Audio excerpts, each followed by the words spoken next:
이재용 삼성 부회장 네. 재판이 검찰 조사 때, 특검 조사 때와는 달리 좀 애매하게 흘러가고 있는 것 같아요. 예, 지금 입장을 바꾸고 있는 건데요. 예. 저희 준비된 CG 보면서 말씀드릴까요? 예. 네, 우선 이불련 이재용 부회장이 어떤 식의 해명을 했는지 한번 볼까요? 예. 일단 특검 조사에서는 경영권 승계 위해 삼성, 제일모직 합병에 관여한 것 아닌가 했는데 관여하지 않았다라고 재판에서 진술을 했고요. 예. 그리고 승마 지원한 거 아닌가 했는데 승계 청탁, 경영 승계 청탁을 하고 경영 승계 청탁을 하고 승마 지원한 것 아니냐. 그럼 이제 이거는 뇌물죄라고 하는 것은 청탁, 대가성이 있어야 되기 때문에 그렇습니다. 저렇게 맞습니다. 이제 특검에서 조사를 했단 말이에요. 네, 맞습니다. 그런데 법정에서는 정유라 얘기도 없었고 최순실이 누군지도 몰랐고 독대 때 경영 승계 얘기 없었다. 이렇게 이제 진술을 했고요. 네. 그리고 이제 독대 이후에 미전실 대책회의 주재해 승마 지원 지시한 건 아닌가라고 하는 부분도 예.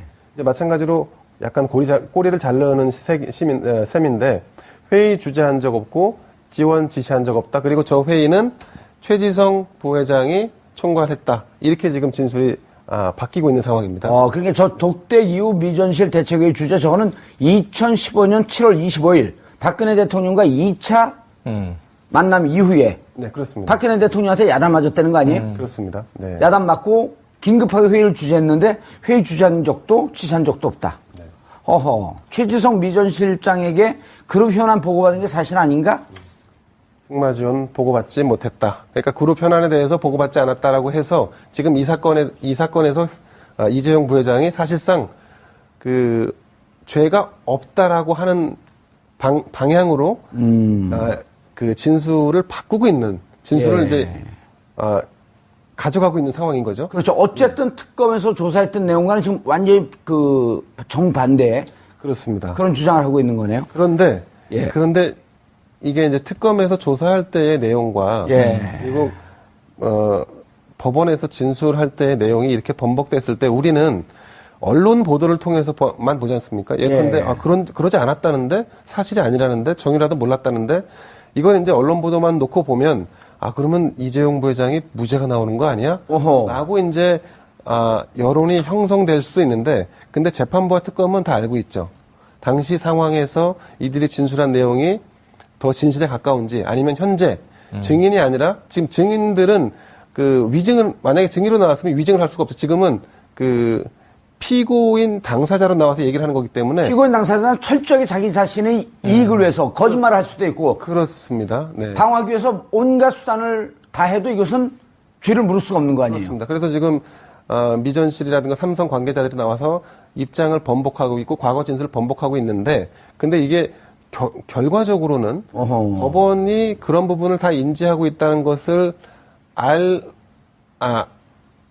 알아야 한다. 그러니까 국민들의 입장에서 보면 마치 이것이 무죄가 나올 것이라고 호도되고 있는 부분이 아닌가라고 오해하는 부분이 없지 않아 있다는 말씀 드립니다. 알겠습니다. 김당국 변호사님 지금 이제 CG 떴는데요. 저도 한번 설명을 해 주시죠. 전현직 임원들 특검팀 주장 이재용 부회장 정씨 승마 지원 알고 있었고 지시했다. 삼성 쪽 안 보이나요 저게? 아니요. 안 봐도 설명을 드릴 수 있을 것 같아서요. 피고인 신문 과정에서 은근 깔때기. 아닙니다. 오만한 게 맞네요. 아니에요. 절대 아니에요. 휴가는 5만으로 다녀오셨나요? 아닙니다. 절대 아닙니다. 말씀하세요. 피고인 신문 과정에서 삼성의 전현직 임원들과 그리고 이재용 부회장이 했던 이야기를 보게 되면 삼성에서의 어떤 변론 전략을 알 수가 있을 것 같습니다. 아니 근데 변호사이기 때문에 알 수 있지만 이 내용을 일단 우리 시청자분들한테 소개해 줄 정도도 안 될 정도로 오만해졌어요. 아니, 그게 아닙니다. 그게 아닙니다. 소개해달라니까요. 지금 제가 설명을 먼저 해드리려고 하는데요. 지금 이제 특검에서 주장을 하고자 하는 것은 이 돈의 성격입니다. 그러니까 지원을 삼성에서 세 군데에 있습니다.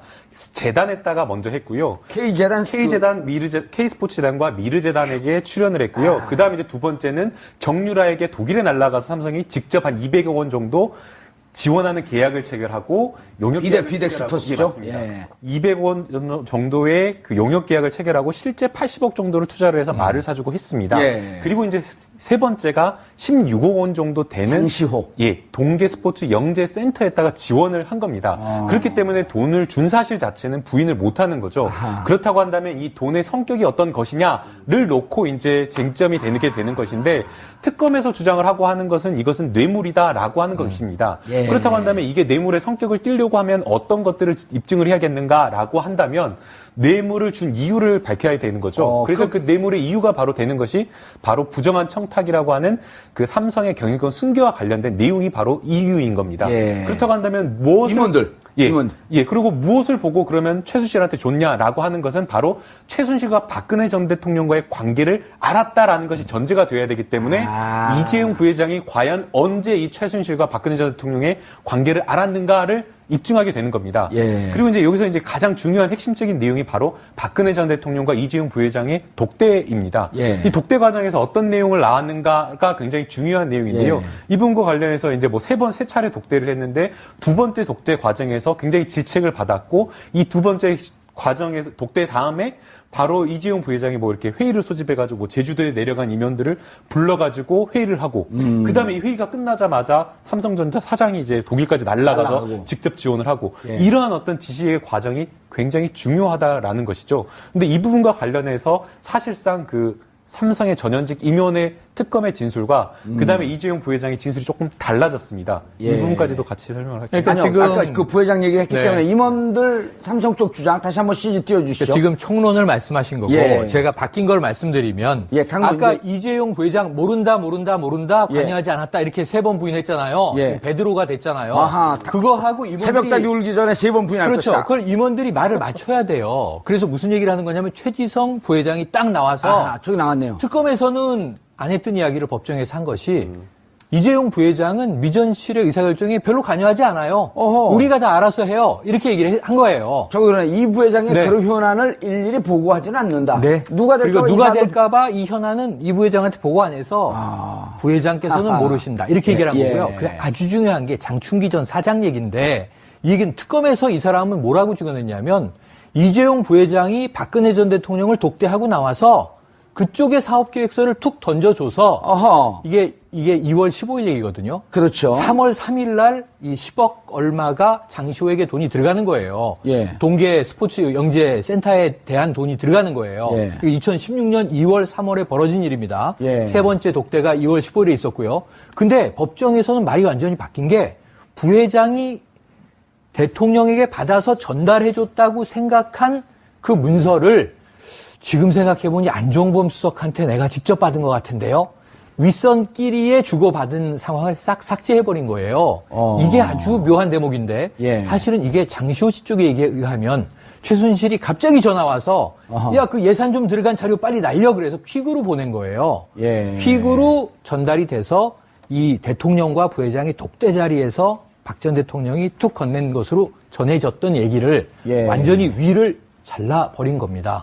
그리고 그 외에 나와서 그리고 황성수 그러니까 황성수 전 전무 얘기가 황당한 게 이게 좀 말만 바뀐 건데 최순실의 배경 때문에 우리가 끌려다닐 수밖에 없는 상황이 됐다. 압박받았고 강요받았다라는 걸 이제 강조하는 건데 그걸 특검에서 주장했나요? 아니요. 이거 이렇게 법정에서 얘기했습니다. 특검에서 뭐라고 주장했어요? 특검에서는 이 승마 지원이 당초 계획과 달리 정시 단독 지원으로 바뀐 뒤에도 지원을 계속한 것이다라는 취지예요. 그래서 거의 뇌물에 가까운 뇌물이니까. 뇌물이니까. 그랬는데 이번에 말을 바꾼 거는 그러면서 여기다 덧붙여서 최순실의 이 강요를 따르지 않으면 회사에 뭔가 안 좋은 일이 생길 것 같아서 이랬습니다 하는데 이건 말만 바뀐 건데 잘 생각해 보세요. 최순실의 배경은 뭐예요? 그러니까 대삼성, 글로벌 기업인 삼성이 덜덜 떨 정도로 최순실의 프로파일을 조사했을 텐데 최순실 그럼 정윤회 씨의 전 부인이네. 그 정유라라는 승마 선수의 엄마네. 무슨 배경이 있습니까? 신사동에 300억에 가까운 건물을 갖고 있어. 아이고 무서워라. 그러겠습니까? 최순실의 배경은 아버지가 최태민이고 박근혜 대통령과 매우 친밀한 관계 있음이 배경이잖아요. 국민들이 다 아는 얘기를 박근혜 이렇게 찍으면 될 것을 최순실의 배경이라고 지금 막 이 뒤를 흐트리고 있는 거예요. 그래서 이러한 그 지금 임원들이 이 최지성 부회장부터 장충기 전 사장, 그리고 이제 황성수 전 정무, 그리고 여기에는 박상진 또 이 전 전무. 예, 전무까지 포함해서 사실 이제 박원호 전무도 있는데 지금 이 법원에 등장한 모든 사람들은 이재용 부회장이 모른다라고 하는 이야기에 아주 딱 맞는 맞춤형 하나의 아구들을 큰 구축을 한 겁니다. 이재용은 모른다. 네. 그런데 예. 이게 누가 봐도 전략인 걸. 이게 저는 무슨 작전이냐. 이재용 바보 코스프레 작전 아닙니까? 알겠습니다. 예, 그러니까 변론이 크게 방향이 바뀌었습니다. 우리가 이제 형사 재판을 하게 되면 공판 준비 기일이나 공판이 시작할 때 변호인 의견서를 제출을 합니다.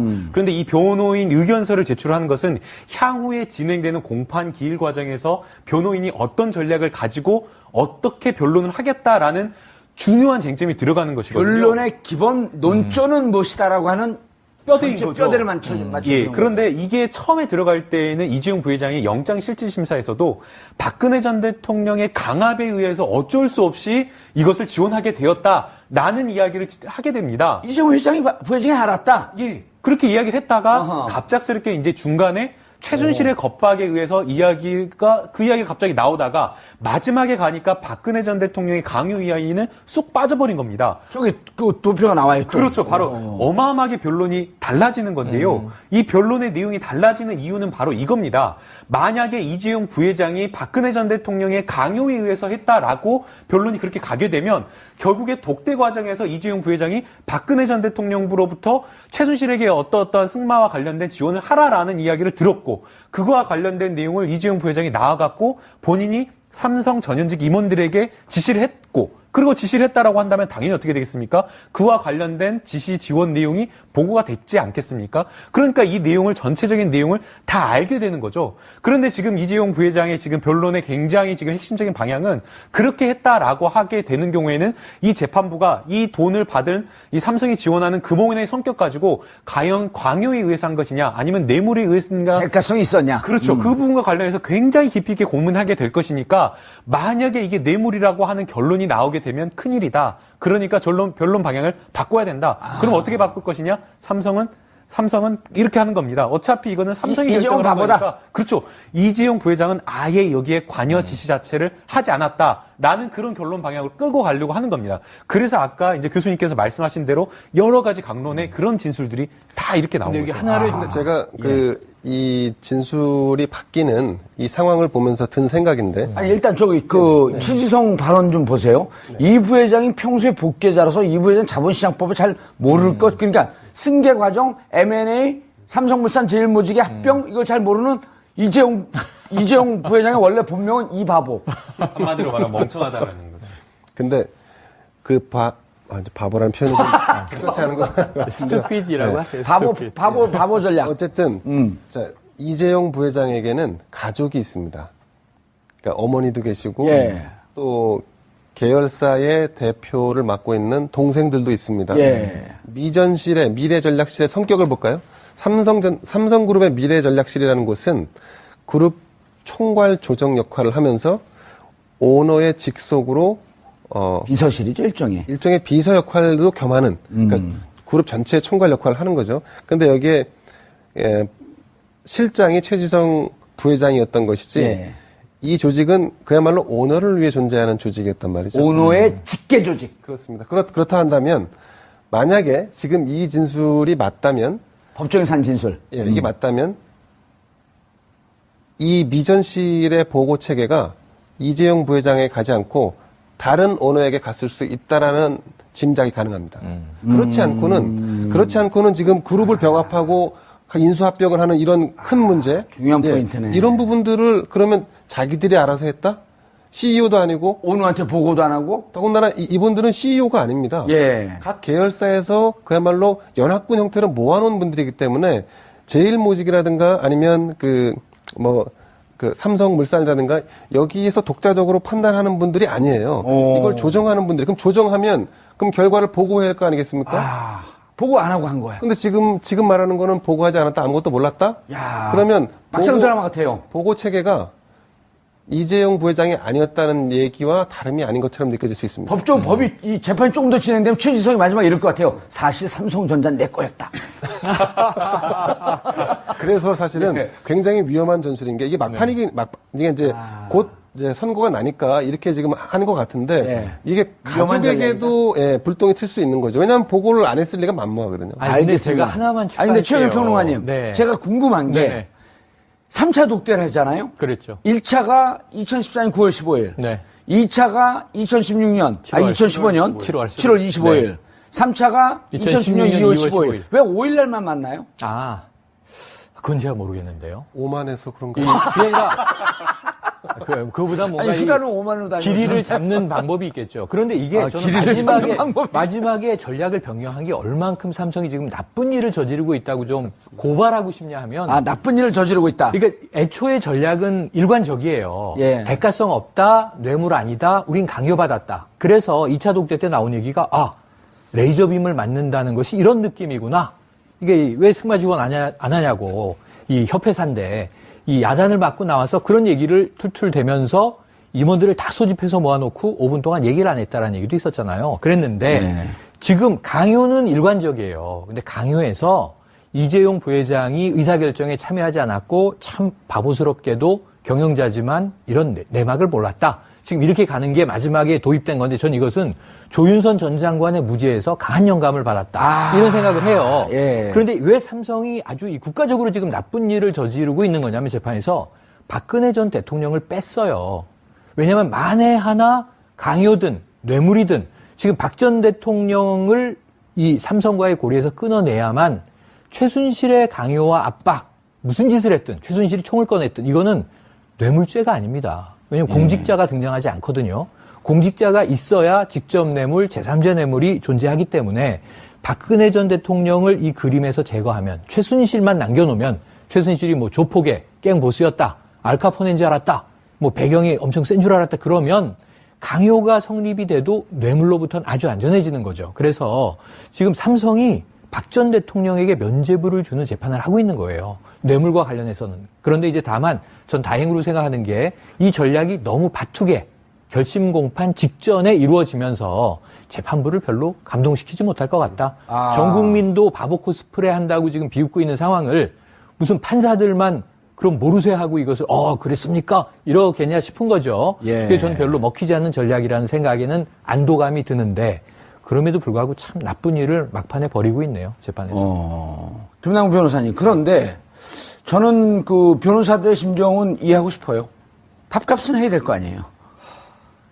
걱정이 사실은 많이 됩니다. 그러니까 이게 지금 많은 국민들이 유죄가 안 나오면 어떻게 될 것이냐. 사실 이 재판에서 유죄가 안 나오면 박근혜 전 대통령의 재판에 아주 직접적으로 영향을 미치게 되는 거거든요. 뇌물죄 말씀하시는 거죠? 예, 뇌물죄와 예. 관련해서요. 그런데 이제 이게 제3자 뇌물죄입니다. 그냥 일반 뇌물죄였다라고 한다면 공무원이 제3자 뇌물죄입니다. 그러니까 일반 사람들이 일반 공무원이 받았다라고 한다면 이게 부정한 청탁이라는 요건이 필요가 없습니다. 그런데 이제 제3자에게 줬기 때문에 제3자에게 돈을 주면서 청탁, 어떤 부정한 청탁이라고 했다라고 하는 이 요건이 하나가 더 들어가게 되는 거거든요. 힘을 갖고 있는 자에게 무언가 대가와 이익을 구하기 위해서 힘을 갖고 있는 자와 아주 긴밀한 가족 혹은 그와 가까운 사람에게 뇌물을 준 것. 맞습니다. 제3자 그렇기 뇌물죄. 때문에 부정한 청탁이라고 하는 요건이 필요한 건데 이 부정한 청탁이라는 요건을 입증하기 위해서는 사실상 청탁을 했다라는 사실을 입증을 해야 되는데 이것을 입증하려고 하면 적어도 청탁을 한 사람이나 또는 청탁을 받은 사람이 진술을 해줘야 되는데 독대 과정에서 이재용 부회장과 박근혜 전 대통령만 이야기를 했기 때문에 사실상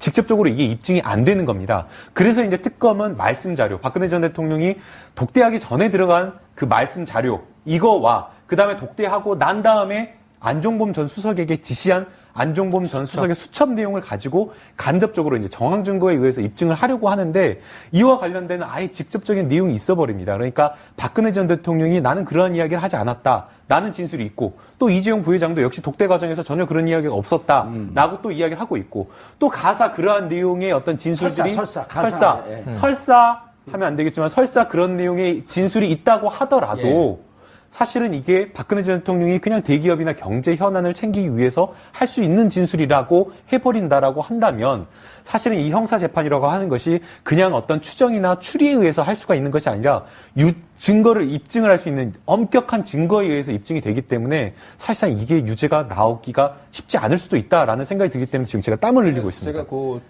조금 첨언을 하자면 예. 제3자 뇌물죄로만 기소가 된 건 아니고 뇌물죄도 기소가 됐습니다. 그래서 우리가 경제 공동체로 그렇죠. 최순실 씨와 그 박근혜 전 대통령을 묶어서 함께 기소를 했기 때문에 대가 혹은 청탁 어느 것 하나라도 성립이 된다고 하면 그러면 뇌물죄 혹은 제3자 뇌물죄에 준하는 처벌은 가능하다는.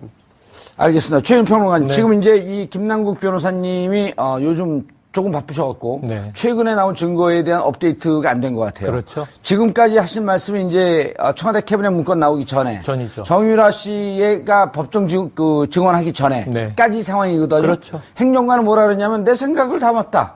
보고서. 네. 그리고 말씀 자료는 박근혜 대통령 측에선 변호사 측에선 뭐라 그랬냐면 말씀 자료 올라온 대로 다 얘기하지 않았다. 그럼 행정관이 만들어준 말씀 자료와 삼성과 아무런 관계도 없는 걸 만들었고 그렇죠. 또 이렇게 만든 걸 갖고 내가 말하지 않았다. 네. 그다음 또 하나는 9월 15일 날 만났을 때 도와달라고 했던 거 2014년. 그리고 나서 1년 뒤에 돈 받은 건 거래가 너무 멀다. 뇌물로 네. 보기에는. 이게 지금까지의 디펜스 논리였었는데 네. 정유라 씨가 느닷없이 나타나서 삼성이 어떻게 몰라요. 그래서 우리 매니저가 알고 있는데 그다음에 청와대 캐비넷 문건에서 2014년 7월서부터 9월까지 상세하게 삼성의 승계 과정을 파악한 자료. 네. 이게 로드맵이 다 나왔다 이렇게 보는 거 아니에요? 그렇죠. 그러니까 정유라의 증언을 많은 분들이 좀 폄훼하는 차원에서 예. 자 엄마 최순실로부터 이렇다고 전해 들었다. 이건 전원 진술이다. 전문 지료라고 예. 전문 그래서 증거 자료라고 그러죠. 이것이 직접 듣거나 직접 본 것이 아니기 때문에 증거력이 좀 떨어진다라고들 이제 많이 이야기를 하지만 장황한 진술, 이 증언을 예. 잘 보면요. 직접 이야기한 것들이 꽤 있어요. 아하. 근데 이런 것들이 다 지금 언론에서 많이 뺐어요. 최순실 관련된 전원, 엄마와 삼성은 알고 있었다. 삼성이 몰랐을 리가 없다. 삼성이 이제 그 말을 삼성 예. 명의로 바꿔놨기 때문에 화를 냈다고 들었다. 이거 아니고요. 말을 탄 승마 선수 입장에서 예. 이 우리가 비타나 V 예. 그 말 다쳤어요. 예. 그 말은 이제 달리지 못해요. 예. A급 명마가 아니에요. 근데 삼성은 그것을 통관만 허용이 되면 국내로 들어오겠다, 쓰겠다라고 하는데 못 쓰는 말이에요. 이런 증언을 한단 말이에요. 지금까지 안 나왔던 얘기거든요. 예. 승마 선수여야만 알 수 있는 증언들을 해요. 그럼 삼성이 왜 이제 값어치가 떨어진 말을 굳이 국내로 들어오려고 하느냐? 삼성의 소유다라고 하는 것을 계속 좀 부각시키려는 거란 말이에요. 그러니까 이런 말 아니다 우리가. 그러니까 이런 것들이 다 지금 증언 기록에 있고요. 또 하나는 말씀하신 대로 캐비닛 문건이 저는 제2의 스모킹건이라고 보는 것이 문제는 그 문건의 내용, 삼성 예. 승계에 대한 그리고 비판 여론까지 다 적어놓은 것만의 문제가 아니라 이것을 작성한 사람의 문제입니다. 국무조정실에 있던 사람이 청와대 정책조정실에 기획비서관실에 행정관으로 가서 이 문건을 다 만들고 삼성이 제일모직과 삼성물산이 합병이 이루어진 다음에 2016년 초부터 이게 민간 근로휴직제를 쓰면서 공무원이 삼성생명으로 갑니다. 예. 그래서 합병 이후에 삼성생명이 삼성그룹의 재편에 따라서 지주사의 역할로 바뀌거든요. 1년 동안 거기서 일을 합니다. 청와대 내에서 삼성 합병 문건을 만든 사람이 삼성생명으로 간다? 1년 동안 거기서 삼성맨으로 일을 한다? 그리고 이 문제가 터지자 그해 말에, 그러니까 이제 국정농단이 터진 이후에 예. 다시 국무조정실로 복귀를 해요. 어허. 지금도 고위 간부로 공직자로 일을 하고 있어요. 삼성 들었다 나온 그럼 사람이. 그 사람을 문초해야 되는 것이죠. 2014년 말씀하신 대로 2015년, 2016년 무슨 일이 벌어졌던 것이며 삼성생명에서 이 사람은 무슨 일을 하면서 얼마를 챙긴 것인지를 따져봐야죠. 현직 공무원이면 아하. 이게 만약에 이 공직자로서의 그러네요. 윤리 위배가 된다면 이것은 또 징계에 붙여져야 될 문제입니다. 형사재판도 필요해 보이고. 김남국 변호사님, 우리가 이제 다시 생각을 더듬어 보면 올해 1월 이재용 부회장 영장 청구할 때 그때는 뇌물과 특경법상 횡령, 제3자 뇌물죄 이런 것만 있었거든요. 네. 재산 국외 도피가 없었어요. 네. 근데 2월에는 재산 국외 도피까지 넣으면서 그때 아차 변호사들 무슨 얘기를 했냐면 그냥 뇌물죄를 인정하면 뇌물 공여는 5년 이하의 징역이니까 싸게 가면서 특경법상 횡령, 재산에 협조하고 재판에 협조하고 특경법상 횡령과 재산 국외 도피를 빼는 전략으로 가지 않고 왜 저렇게 무리하게 갔을까? 그때 박근혜 대통령 탄핵되기 직전인데. 근데 지금 탄핵까지 다 됐어요? 근데 왜 길을 쓰고 큰 특경법상의 횡령, 이거 무기징역까지 간단 말이에요. 이 정도 금액이면. 왜 이 뇌물죄를 끝까지 방어하려고 거기에 혈안이 돼 있을까요? 뇌물죄도 사실상 특경법상의 횡령과 다 포함되어 있는 겁니다. 그러니까 이재용 부회장이 본인의 사비나 이런 것을 털어서 본인의 경영권 승계를 위해서 돈을 지출한 것이 아니라 삼성의 돈을 가지고 지출을 한 것이기 때문에 사실상 이게 같이 일맥상통하게 연관되어 있는 뇌물죄가 인정이 되게 되면 특경법상의 특경까지 뇌물도 같이 쫙 가니까 연결이 되는 이게 전체 자기가 받고 있는 혐의의 우두머리 죄네. 맞습니다. 그리고 또 이걸 하게 되면 그러니까 지금 이렇게 궁금하거든 사람들은 저 삼성이 이재용 회장이 의리가 있이 끝까지 박근혜 대통령을 변호하고 있네. 이게 아니라 절대 아닙니다. 이 뇌물죄가 유죄가 되는 순간 특경법상의 횡령, 재산국외 도피 전부 다 같이 인정이 되는 거죠. 역시 변호사라서 좀 틀리네. 아이고 아닙니다. 제가 한번 떠보려고 물어봤거든요. 아닙니다. 예, 그런데 최영일 평론가님 바보 코스프레. 네. 좀 씁쓸하네요. 그러니까 국민들이 지금 뭐 SNS 여론뿐 아니라 직접 만나서 얘기를 들어봐도 다 너무 안타까워하는 게 제 나이 50대 초반의 중년 남성들이 이 포장마차에서 만나면 70~80%가 다 기업맨들이잖아요. 직장인들이잖아요. 넥타이 부대잖아요. 이분들이 중견기업에서 중소기업에서 대기업에서 뭐 이제 부장급이나 혹은 임원급으로 일을 하고 있는데 한숨을 쉬어요. 글로벌 리더십, 대한민국 1등 우량 기업이라는 삼성전자 부회장이 내가 죄를 면하기 위해서 이렇게 바보임을 서슴지 않는 조윤선 전 장관은 이해가 돼요. 집에 가고 싶었겠죠. 그래서라도. 그래서 나는 부하들이 한 거 몰랐고 위에 대통령이 한 거 몰랐고 중간에 끼어서 난 아무것도 몰랐어요. 난 바보예요. 해서 집에 갔잖아요. 결국 석방돼서 집행유예로. 그런데 이 삼성의 리더십이 이런 것이었나. 이 정도였나. 국민들이 봐도 이것은 면피 전략임을 뻔히 아는데 그럴 수밖에 없는가 하는 아쉬움에 지금 많이 빠져 있습니다. 근데 그 전에 보도를 보면 잠깐만요. 김 기자님. 그 전에 보도를 보면 이재용 부회장에 대해서 삼성의 언론 플레이라고 보기에는 좀 그렇게 믿고 싶지 않은 이재용 부회장의 개인적인 품성, 재벌 회장임에도 불구하고 혼자서 모든 걸 알아서 한다. 전용기 팔아 넘기고 직접 가방 들고 비행기 타고 해외 그 지사들 찾아다니고 하면서 꽤 유능하고 이 시대의 컨셉에 맞고 트렌드에 맞는 그런 리더십 인물 많이 강조했거든요. 아무것도 몰라서 그냥 비행기를 팔았을까요? 그렇지는 않았겠죠. 그런데 이제 그 정도의 사회적인 지위에 있게 되면 이를테면 그 이미지 메이킹을 하기 위해서 그런 것도 사실은 다 보고를 받고 아니면 코칭을 받습니다. 예를 들어서 공항에 해외 나갔다가 들어올 때 지난번 모 의원처럼 노룩 패스를 하면 안 된다. 그래서 직접 가방을 들고 나와야 된다라고 하는 것은 사실은 노출되는 것을 염두에 둔 그런 어떤 컷일 수도 있어요. 그렇기 때문에 그건 이제 단순히 그게 그분의 본질이냐 아니냐의 문제는 좀 두고 봐야 할 문제인 것 같고 제가 한 가지 이제 쭉 두 분 말씀드렸는데 지금까지 나온 그 청와대에서 발견된 문건 이를테면 이제 간접 증거겠죠. 그렇죠. 왜냐하면 이제 청와대는 기본적으로 국내를 대표하는 삼성에 대해서 기본적인 건 파악을 하고 있어야 되니까 그 정도는 국가 운영 차원에서 필요한 부분일 수도 있습니다. 그리고 정유라의 증언은 정유라 본인이 삼성 직원과 나눈 대화가 아니고 본인이 말거래에 개입했던 게 아니라 어머니에게 들은 내용이지 않습니까? 이런 걸 볼 때 검찰 수사가 간혹 얼개를 짜놓은 형태로 진행이 되는 경우도 있습니다. 또 기본적으로 설정해 놓은 프레임이 깨지는 것을 원치 않기 때문에 그런 것도 좀 수사에 영향을 좀 미치는 부분이 없잖아 있는데 삼성이 조금 억울할 수 있는 부분도 없잖아 있겠다. 삼성은 어쨌든 승계 구도를 가져가면서 A안이 안 됐을 경우에는 플랜 B, 플랜 C까지도 기본적으로 준비하는 조직인데 근데 어찌 하다 보니 대통령하고 독대를 하게 되고 대통령이 그럼 혹시 민원이 있습니까? 라고 해서 그럼 우리 이런 민원이 사실 있습니다라고 얘기를 해서 검찰은 그거를 거기에 맞춰서 좀 조정한 부분이 없잖아 있을 수도 있다. 그래서 삼성이 좀 억울해하는 부분도 있지 않을까 하는 생각이 좀 듭니다. 그런데 이제 삼성이 박근혜 전 대통령, 정부가 삼성의 경영권 승계와 관련된 어떤 영향을 미치는지를 충분히 알고 있는 상황 아니겠습니까? 그렇다라고 한다면. 그러고요, 경제수석실에서 하는 거예요. 그러니까 적극적으로 도와주지 않는다라고 하더라도, 방해만 하더라도 이게 완전히 망가질 수 있다라고 생각할 수 있다라고 한다면, 이 지원금의 성격을 정말 삼성이 무슨 순수하게 그렇게 줬다라고 보기에는 좀 어렵다는 생각이 들고요. 결국에 유죄가 나오느냐 무죄가 나오느냐라고 하는 것은 특검의 진술과 법정에서 한 피고인의 진술, 두 사람의 진술 중 어떤 것을 더 신뢰할 것인가의 문제라고 보입니다.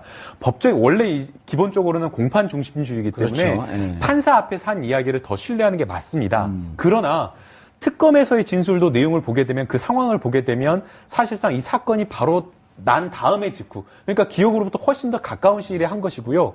그리고 그 당시에 변호인이 옆에 있어서 자유롭게 진술을 할 수 있었던 상황인 겁니다. 그래서 일반적으로 검찰에서의 진술이 바뀌어가지고 법정에서의 진술이 특별하게 이상하게 바꿨다라고 하면 판사가 가장 물어보는 것이 진술에 바뀐 동기를 찾아보게 됩니다. 그런데 지금 피고인들의 어떤 진술의 내용이나 이런 것들을 보게 되면 전부 다 하나같이 이재용 부회장을 보호하기 위해서 진술 내용을 바꿨다라는 게 눈에 확 들어오지 않습니까? 그냥 이거 법정이 아니더라도.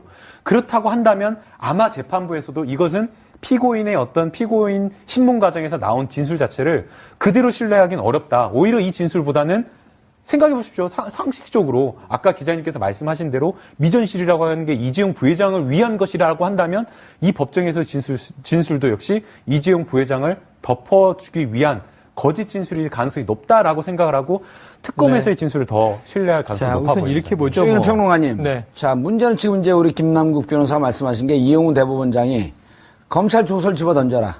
공판 중심주의로 가자. 이 이야기는 검찰이 수사 과정, 조사 과정에서의 강압적인 행태, 또 피의자를 살짝 좀 겁박하는 듯한 이 조서가 나올 수가 있으니 모두가 보는 자리에서. 그러나 지금 김남국 변호사가 말씀하셨듯이 변호사가 옆에서 있었고 대한민국 최강의 법무법인이 옆에서 조력을 하고 있었고 그렇죠. 자유롭게 진술했었고 기억은 더 가까이 있었고 이런 걸 재판부가 모를까요? 다 보고 있죠. 지금 제가 보기에는 국민적 정서와 재판부의 시선이 크게 다를 수가 없다. 그야말로 재판부, 판사들이 무언가 다른 어떤 뭐 아주 강력한 인적 관계가 이면으로 있지 않고는 저는 상식적인 판단을 할 수밖에 없다. 거기다가 지금 예를 들면 일전에 블랙리스트 판결이 나오자 블랙리스트 사건의 정점은 김기춘 당시 비서실장이다. 박 전 대통령은 무혐의 형태로 지금 빠져나갔어요. 다만 노태강 당시 국장을 이제 해임한 것. 공직에서 쫓아낸 것은 박 전 대통령의 지시라고 이제 명시를 했어요.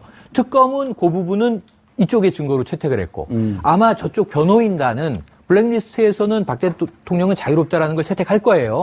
그런데 문제는 거기서 지금 빠져있는 하나가 문영표 전 보건복지부 장관이 실형입니다. 왜? 잘못된 기금 운영을 했기 때문에 여기에 대해서는 저는 좀 종합적으로 재판부는 상식적 판결을 내릴 거라고 기대해 봅니다. 알겠습니다. 지난해 대학교수협회에서 채택한 사자성어가 천라지망이었습니다. 하늘의 새 그물과 바다의 물고기 그물이라고 하는 뜻인데요. 이 세상에 그물은 너무나 크고도 넓기 때문에 죄 지은 자들은 결코 빠져나갈 수 없다. 그러니까 죄를 짓고는 살 수 없다. 이런 말씀이라고 합니다. 이재용 부회장 바보였었나요? 죄를 피하려고 택한 전술로서는 조금 처량해 보입니다.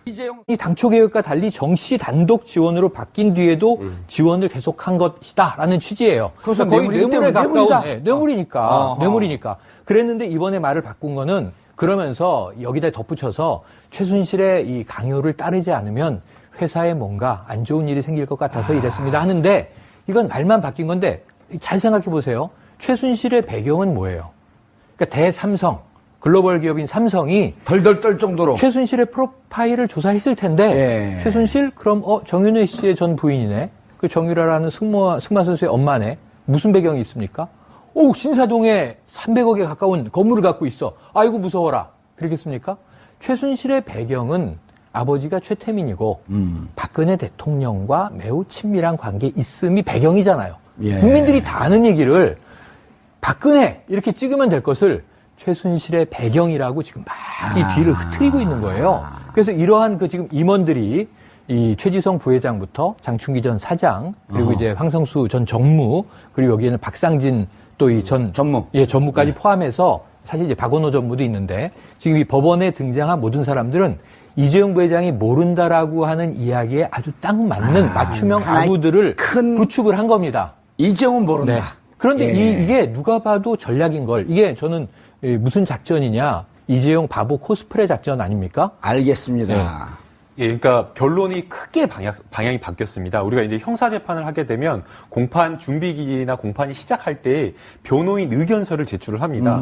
그런데 이 변호인 의견서를 제출하는 것은 향후에 진행되는 공판 기일 과정에서 변호인이 어떤 전략을 가지고 어떻게 변론을 하겠다라는 중요한 쟁점이 들어가는 것이거든요. 변론의 기본 논조는 무엇이다라고 하는 뼈대인 거죠. 뼈대를 맞춰주는 예, 그런데 이게 처음에 들어갈 때에는 이재용 부회장이 영장실질심사에서도 박근혜 전 대통령의 강압에 의해서 어쩔 수 없이 이것을 지원하게 되었다라는 이야기를 하게 됩니다. 이재용 부회장이 알았다. 예, 그렇게 이야기를 했다가 어허. 갑작스럽게 이제 중간에 최순실의 겁박에 의해서 그 이야기가 갑자기 나오다가 마지막에 가니까 박근혜 전 대통령의 강요 이야기는 쑥 빠져버린 겁니다. 저기 그 도표가 나와요. 또. 그렇죠. 바로 어마어마하게 변론이 달라지는 건데요. 이 변론의 내용이 달라지는 이유는 바로 이겁니다. 만약에 이재용 부회장이 박근혜 전 대통령의 강요에 의해서 했다라고 변론이 그렇게 가게 되면 결국에 독대 과정에서 이재용 부회장이 박근혜 전 대통령으로부터 최순실에게 어떠한 승마와 관련된 지원을 하라라는 이야기를 들었고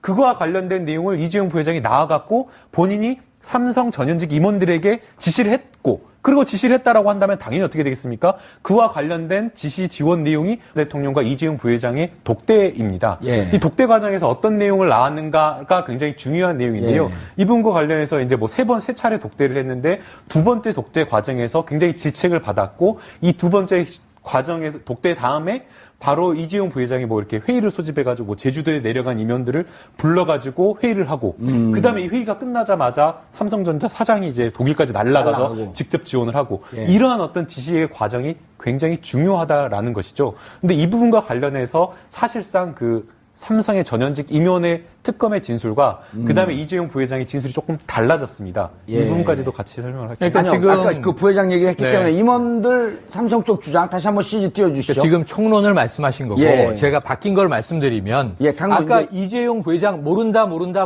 예. 관여하지 않았다 이렇게 3번 부인했잖아요. 예. 지금 베드로가 됐잖아요. 아하, 그거하고 임원들이 새벽닭이 울기 전에 3번 부인할 그렇죠. 것이다. 그걸 임원들이 말을 맞춰야 돼요. 그래서 무슨 얘기를 하는 거냐면 최지성 부회장이 딱 나와서 아하, 저기 나왔네요. 특검에서는 안 했던 이야기를 법정에서 한 것이 이재용 부회장은 미전실의 의사결정에 별로 관여하지 않아요. 어허. 우리가 다 알아서 해요. 이렇게 얘기를 한 거예요. 저기 그러네. 이 부회장의 네. 그런 현안을 일일이 보고하지는 않는다. 네. 누가 될까? 그리고 누가 될까봐 이 현안은 이 부회장한테 보고 안 해서 부회장께서는 아하. 모르신다. 이렇게 얘기를 한 예. 거고요. 근데 아주 중요한 게 장충기 전 사장 얘기인데 이 얘기는 특검에서 이 사람은 뭐라고 적어냈냐면 이재용 부회장이 박근혜 전 대통령을 독대하고 나와서 그쪽에 사업계획서를 툭 던져줘서 어허. 이게 2월 15일 얘기거든요. 그렇죠. 3월 3일 날 이 10억 얼마가 장시호에게 돈이 들어가는 거예요. 예. 동계 스포츠 영재 센터에 대한 돈이 들어가는 거예요. 예. 2016년 2월, 3월에 벌어진 일입니다. 예. 세 번째 독대가 2월 15일에 있었고요.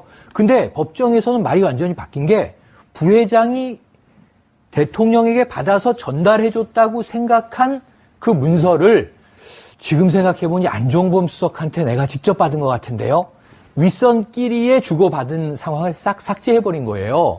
이게 아주 묘한 대목인데 예. 사실은 이게 장시호 씨 쪽의 얘기에 의하면 최순실이 갑자기 전화 와서 어허. 야, 그 예산 좀 들어간 자료 빨리 날려 그래서 퀵으로 보낸 거예요. 예. 퀵으로 전달이 돼서 이 대통령과 부회장이 독대 자리에서 박 전 대통령이 툭 건넨 것으로 전해졌던 얘기를 예. 완전히 위를 잘라버린 겁니다. 아, 그리고 그 의원들이 외에 나와서. 네. 예. 그리고 황성수 그러니까 황성수 또 황성수 전 전무 얘기가 황당한 게 이게 전 말만 바뀐 건데 최순실의 배경 때문에 우리가 끌려다닐 수밖에 없는 상황이 됐다. 압박받았고 강요받았다라는 걸 이제 강조하는 건데 그거 이게 특검에서 주장했나요? 아니요. 이거 이렇게 법정에서 얘기했습니다. 특검에서 뭐라고 주장했어요? 특검에서는 이 승마 지원 보고가 됐지 않겠습니까? 그러니까 이 내용을 전체적인 내용을 다 알게 되는 거죠. 그런데 지금 이재용 부회장의 지금 변론의 굉장히 지금 핵심적인 방향은 그렇게 했다라고 하게 되는 경우에는 이 재판부가 이 돈을 받은 이 삼성이 지원하는 금융의 성격 가지고 과연 광요에 의해서 한 것이냐 아니면 뇌물에 의해서인가 대가성이 있었냐? 그렇죠. 그 부분과 관련해서 굉장히 깊이 있게 고민하게 될 것이니까 만약에 이게 뇌물이라고 하는 결론이 나오게 되면 큰일이다. 그러니까 변론 방향을 바꿔야 된다. 그럼 어떻게 바꿀 것이냐? 삼성은 삼성은 이렇게 하는 겁니다. 어차피 이거는 삼성이 이재용 결정을 한 바보다. 거니까. 그렇죠. 이재용 부회장은 아예 여기에 관여 지시 자체를 하지 않았다라는 그런 결론 방향으로 끌고 가려고 하는 겁니다. 그래서 아까 이제 교수님께서 말씀하신 대로 여러 가지 강론의 그런 진술들이 다 이렇게 나온 근데 거죠. 여기 하나를 근데 제가 이 진술이 바뀌는 이 상황을 보면서 든 생각인데 아니 일단 저기 최지성 발언 좀 보세요. 이 부회장이 평소에 복계자라서 이 부회장 자본시장법을 잘 모를 것. 그러니까 승계 과정, M&A, 삼성물산 제일모직의 합병 이걸 잘 모르는 이재용 부회장의 원래 본명은 이 바보. 한마디로 말하면 멍청하다라는 거죠. 근데 바보라는 표현이 좀 그렇지 않은 것 같아요. 스투피드라고 하세요. 바보 전략. 어쨌든 자, 이재용 부회장에게는 가족이 있습니다. 그러니까 어머니도 계시고 예. 또 계열사의 대표를 맡고 있는 동생들도 있습니다. 예. 미전실의 미래전략실의 성격을 볼까요? 삼성그룹의 미래전략실이라는 곳은 그룹 총괄 조정 역할을 하면서 오너의 직속으로 비서실이죠 일종의 비서 역할도 겸하는 그러니까 그룹 전체의 총괄 역할을 하는 거죠. 근데 여기에 실장이 최지성 부회장이었던 것이지 예. 이 조직은 그야말로 오너를 위해 존재하는 조직이었단 말이죠. 오너의 직계 조직. 그렇습니다. 그렇다 한다면 만약에 지금 이 진술이 맞다면 법정에 산 진술. 예, 이게 맞다면 이 미전실의 보고 체계가 이재용 부회장에게 가지 않고 다른 오너에게 갔을 수 있다라는 짐작이 가능합니다. 그렇지 않고는 지금 그룹을 병합하고 인수합병을 하는 이런 큰 문제, 중요한 포인트네. 이런 부분들을 그러면 자기들이 알아서 했다? CEO도 아니고 오너한테 보고도 안 하고. 더군다나 이분들은 CEO가 아닙니다. 예. 각 계열사에서 그야말로 연합군 형태로 모아놓은 분들이기 때문에 제일모직이라든가 아니면 삼성물산이라든가 여기에서 독자적으로 판단하는 분들이 아니에요. 이걸 조정하는 분들이. 그럼 조정하면 그럼 결과를 보고해야 할 거 아니겠습니까? 보고 안 하고 한 거야. 근데 지금 말하는 거는 보고하지 않았다, 아무것도 몰랐다? 야. 그러면 막장 드라마 같아요. 보고 체계가 이재용 부회장이 아니었다. 사실 철저하게 자기 자신의 이익을 위해서 거짓말을 할 수도 있고 그렇습니다. 네. 방어하기 위해서 온갖 수단을 다 해도 이것은 죄를 물을 수가 없는 거 아니에요. 그렇습니다. 그래서 지금 미전실이라든가 삼성 관계자들이 나와서 입장을 번복하고 있고 과거 진술을 번복하고 있는데 근데 이게 결과적으로는 법원이 그런 부분을 다 인지하고 있다는 것을 알아야 한다. 그러니까 예. 국민들의 입장에서 보면 마치 이것이 무죄가 나올 것이라고 호도되고 있는 부분이 아닌가라고 오해하는 부분이 없지 않아 있다는 말씀 드립니다. 알겠습니다. 김당국 변호사님 지금 이제 CG 떴는데요. 저것도 한번 설명을 해 주시죠. 전현직 임원들 특검팀 주장 이재용 부회장 정씨 승마 지원 알고 있었고 지시했다. 삼성 쪽 안 보이나요 저기? 아니요, 안 봐도 설명을 드릴 수 있을 것 같아서요. 그 피고인 신문 과정에서. 은근 깔때기. 아닙니다. 오만한 게 맞네요. 아니요, 절대 아니에요. 휴가는 5만으로 다녀오셨나요? 아닙니다, 절대 아닙니다. 예. 말씀하세요. 그 피고인 신문 과정에서 삼성의 전현직 임원들과 그리고 이재용 부회장이 했던 이야기를 보게 되면 삼성에서의 어떤 그 변론 전략을 알 수가 있을 것 같습니다. 아니 근데 예. 변호사이기 때문에 알 수 있지만 이 내용을 일단 우리 시청자분들한테 소개해 줄 정도도 안 될 정도로 오만해졌어요. 아니, 그게 아닙니다. 그게 아닙니다. 소개해달라니까요. 지금 제가 설명을 먼저 해드리려고 하는데요. 예. 지금 이제 그 특검에서 주장을 하고자 하는 것은 이 돈의 성격입니다. 그러니까 지원을 삼성에서 세 군데에 있습니다. 재단에다가 먼저 했고요. K재단, K스포츠재단과 미르재단에게 출연을 했고요. 그 다음에 이제 두 번째는 정유라에게 독일에 날아가서 삼성이 직접 한 200억 원 정도 지원하는 계약을 체결하고 용역 계약을 비덱스포츠죠? 맞습니다. 예. 200원 정도의 그 용역 계약을 체결하고 실제 80억 정도를 투자를 해서 말을 사주고 했습니다. 예. 그리고 이제 세 번째가 16억 원 정도 되는 장시호. 동계 스포츠 영재 센터에다가 지원을 한 겁니다. 그렇기 때문에 돈을 준 사실 자체는 부인을 못 하는 거죠.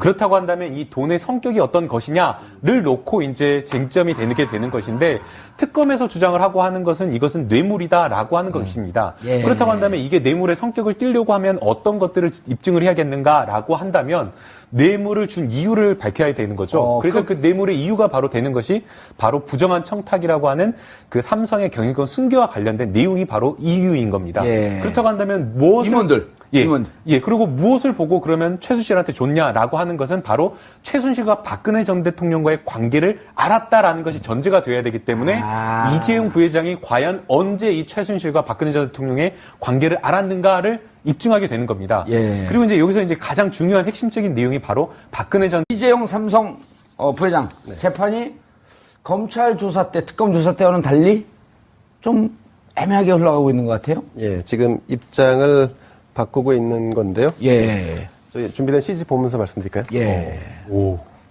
네, 우선 입을 연 이재용 부회장이 어떤 식의 해명을 했는지 한번 볼까요? 예. 일단 특검 조사에서는 경영권 승계 위해 삼성, 제일모직 합병에 관여한 것 아닌가 했는데 관여하지 않았다라고 재판에서 진술을 했고요. 예. 그리고 승마 지원한 거 아닌가 했는데 승계 청탁, 경영 승계 청탁을 하고 경영 승계 청탁을 하고 승마 지원한 것 아닌가. 그럼 이제 이거는 뇌물죄라고 하는 것은 청탁, 대가성이 있어야 되기 때문에 그렇습니다. 저렇게 맞습니다. 이제 특검에서 조사를 했단 말이에요. 네, 맞습니다. 그런데 법정에서는 정유라 얘기도 없었고 최순실이 누군지도 몰랐고 독대 때 경영 승계 얘기 없었다. 이렇게 이제 진술을 했고요. 어허. 네. 그리고 이제 독대 이후에 미전실 대책회의 주재해 승마 지원 지시한 건 아닌가라고 하는 부분도 예.